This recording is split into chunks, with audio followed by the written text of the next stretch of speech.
All right, it is now July 8th. The storm happened back in May 30th, and now here we are in July, and they're doing the roof. After the roof is done, then they're going to start working on the siding. We've already had a new concrete path walk put in the backyard and a new fence. I dug up the backyard and tilled it out and put in new grass seeds.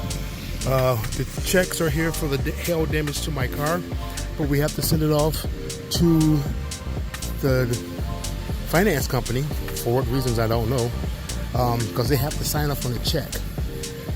Why was the check made to us and the bank? I don't know, but the estimate on the car was $3,100 to repair. The check was $6,200. So I'm thinking to myself that we're going to have an extra $3,100 to put in our pockets. That's not how it works. I need to replace these stairs and do that next. What they're going to do is take that money and put it towards the account of the car.